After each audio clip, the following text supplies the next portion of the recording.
Tervetuloa taas tänne Leffahullu-podcastin pariin. Tällä kertaa arvostelussa japanilainen elokuva Bushido, tai alkuperäiseltä nimeltään Kobangiri, joka tulee meillä ensi-iltaan nyt perjantaina. Elokuva on Tapishinen levittämä ja he tuovat maahan japanilaisia modernin elokuvan parhaimmistoa. Ja tämä elokuva on siis vuodelta 2024, mutta tulee nyt meillä ensi-iltaan. Ja koska sain mahdollisuuden nähdä tämän elokuvan ennakkoon, niin totta kai siitä piti sitten mietteitä kertoa. Kyseessä on siis eräänlainen samurai-elokuva, jonka tarina pyörii hyvin vahvasti Go-lautapelin ympärillä. Hetken kuluttua lisää mietteitä tästä leffasta. Täytyy myös mainita, että hei, meikäläinen aloitti silloin alkuvuodesta Kuvakarju elokuvahaasteen, ja tämä sopi myös hyvin sen haasteen kohtaan numero 6, eli katsele aasialainen elokuva, jollainen tämä siis tosiaan oli. Mutta millainen elokuva tämä Bushido oli, ja varsinkin kun mä en ennalta tiennyt siitä yhtään mitään, niin selviää arvostelussa. Mutta totta kai täytyy ensin mainita, että hei, jos katsot YouTuben puolelta, pistä peukku, jos tykkäät tästä, pistä kanavatilaukseen, muistutukset kellosta päälle, näet aina, koska tulee uutta sisältöä, ja se totta kai auttaa myös kanavaa. Leffahullu YouTube-kanavalla on ihan juuri 1500 tilaajaa, ja sen kunniaksi nyt tulevana lauantaina Leffahullu-kanavalla 1500 tilaajan live. Eli kannattaa tulla mukaan katsomaan, millainen meininki siinä on. Ja toivotaan, että saadaan se 1500 ennen sitä täyteen. Ja jos haluat auttaa tukemaan lisää Leffahullu YouTube-kanavaan, niin kanavan jäseneksi voi liittyä. Ja se nyt muun muassa näkee videoita ennakkoon, saavat nimensä johonkin päin videoon sekä kuvauksiin, ja näin autat sitten kanava ja tuet sitä, eli kiitos kaikille, jotka olette kanavan jäseniä. Ja vielä mainintana, jos haluat ostaa leffa-merchia, kunnon nörttikamaa, niin Yvolven verkkokaupasta voit käydä ostamaan itsellesi. Oli kyse sitten Super Mariosta, joka uusi leffa tuli juuri, Star Warsista, Marvelista, One Pieceistä, Sormusten herrasta, mitä tahansa näitä onkaan, niin Yvolvalta löytyy jokaiselle nörtille jotakin, ja siellä kun käytät koodia Leffahullu isolla kirjoitettuna, niin saat 10% alennuksen. Eli ei muuta kuin kipin kapin ostamaan leffa-merchia, sarjakuva- tai anime-merchia, yhtä lailla sarjoja ja muuta unohtamatta. Eli Yvolven verkkokauppaan, siellä käytät koodia Leffahullu, niin saat 10% alennuksen. No niin, nyt itse arvosteluun, eli Bushido. Elokuvan tarina pikaisesti kerrottuna on seuraavanlainen.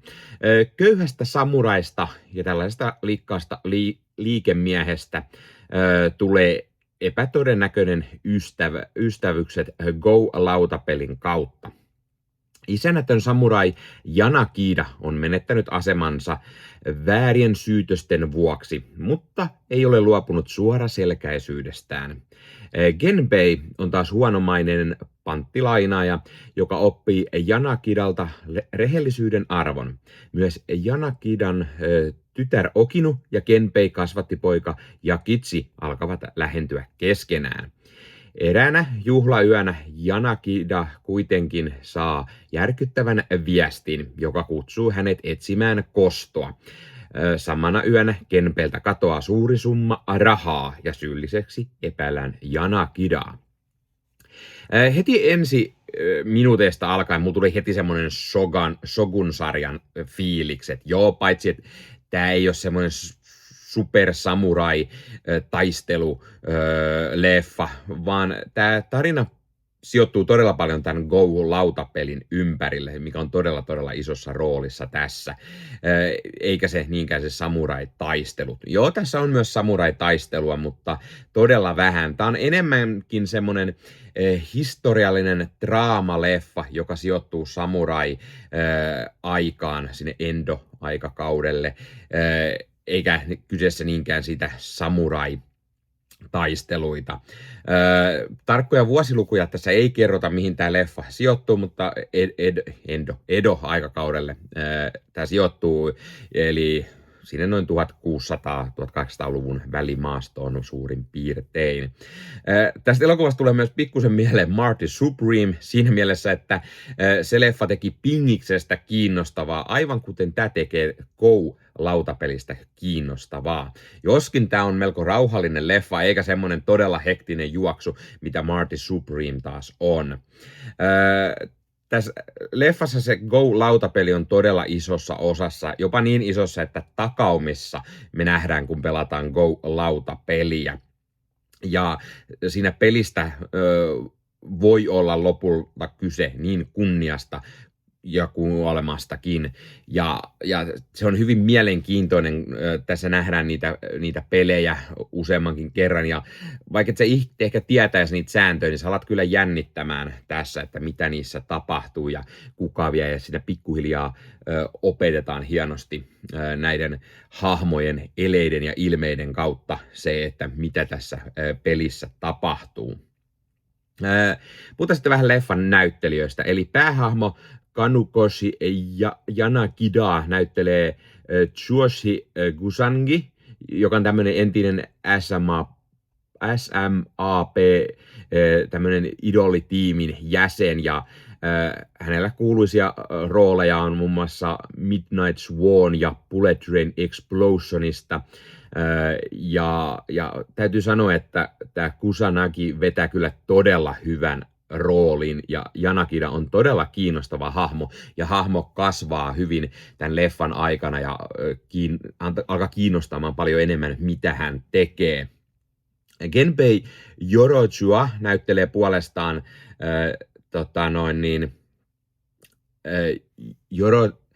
Genpei Yorochua näyttelevä Jun Kunimura tunnetaan puolestaan rooleista muun muassa Kill Bill Volume 1-leffasta tai Isänsä poika ja Shin Godzilla. Ja seuraavaksi hänet nähdäänkin suomalais-japanilaisessa yhteistuotantoa olevassa rikosdraamasarjassa Nousevan auringon varjot, joka on vielä tänä vuonna tulossa. Sen lisäksi, että hänet tullaan näkemään myös Shogun-sarjan toisella kaudella. Ja hahmona tämä on todella myös kiinnostava, ja mun mielestä Kunimura näyttelee todella hyvin tämän roolinsa. Yakinchi, joka siis työskentelee tälle herra Yorochualle, häntä näyttelee Taishi Nagawa ja vetää myös hyvän tämmöisen pienen roolin. Ja sitten tämän Yanagidan tytärtä Okinua näyttelee Gaua Gyohara ja tekee myös kiinnostavan roolisuorituksen. Ja kuten sanoin, tälle Yachille ja Yanagidan tyttärelle Oginulle muodostuu eräänlainen suhde tässä leffassa.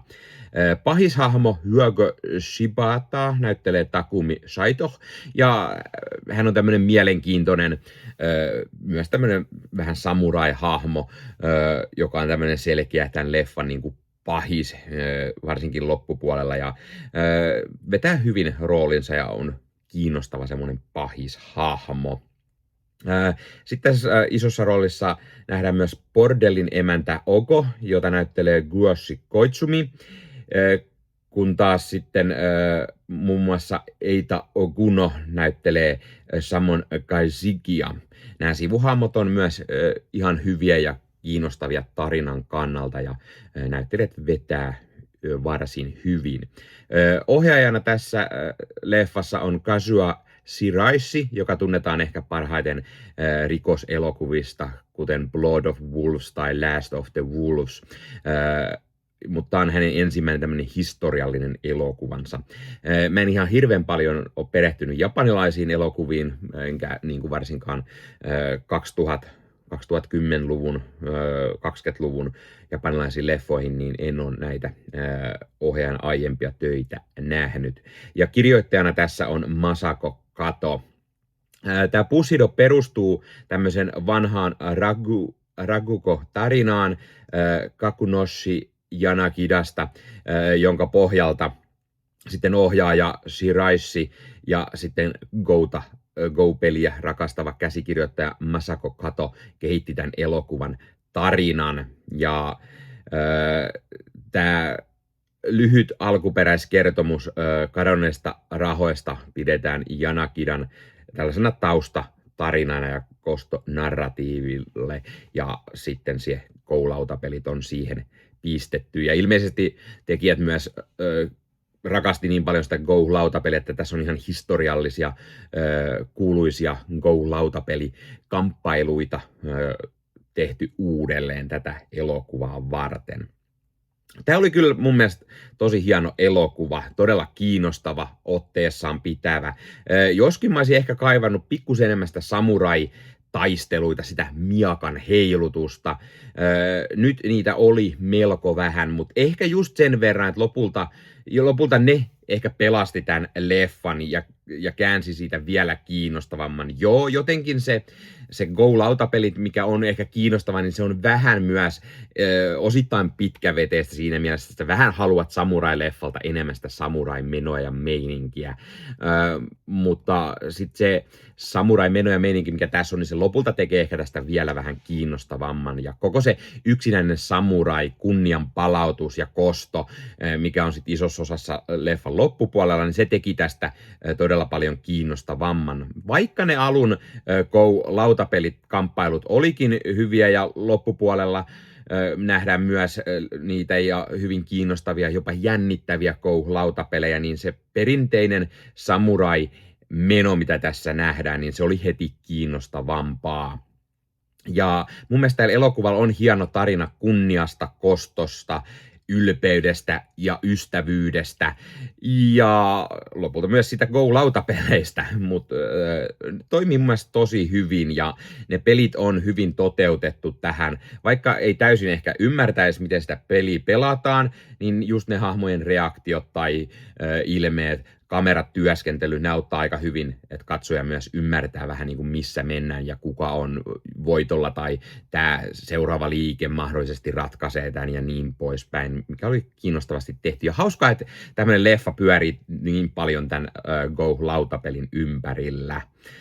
Elokuva on muutenkin tosi visuaalisesti näyttävä. Se on tosi hienosti lavastettu, puvustettu ja varsinkin puolivälissä nähtävä tämmöinen takauma on visuaalisesti todella erottuva ja semmoinen, mitä ei välttämättä länsimaisissa elokuvissa niin nähtäiskään, mutta on hyvin semmoinen sen tyylinen, mitä just paljon aasialaisissa leffoissa käytetään. Tässä on myös todella hyvät musiikit, mitkä jäi niin kuin, tuntuu just siltä, että niin kuin ne on tosi hyvin sopivat tällaisen niin kuin, Bushido, tämä Edo, Japani, samurai-aikakauteen ja mun mielestä toimi tosi hyvin. Tämä elokuva kestää semmoinen noin 2 tuntia 10 minuuttia, mistä oltaisiin ehkä ihan pikkusen voitu napsastaa, tiivistää. Jättää ehkä joku näistä Go-peliotteluista pois, koska niitä on aika paljon tässä. Ja se tietyssä kohtaa pikkusen on semmoinen puuduttavaa, katsottavaa, ennen kuin sitten alkaa niin kuin tämä kostotarina paremmin tässä leffan loppupuoliskolla. Mutta on ehdottomasti semmoinen leffa, että kannattaa mennä katsoa elokuvateattereihin. Mun mielestä on tosi hienoa, että Tapisine tuo tällaisia japanilaisia elokuvia meillä ihan elokuvateatteriin asti. Ja kiitos myös Tapisinille, että sai mahdollisuuden nähdä tämän ennakkoon.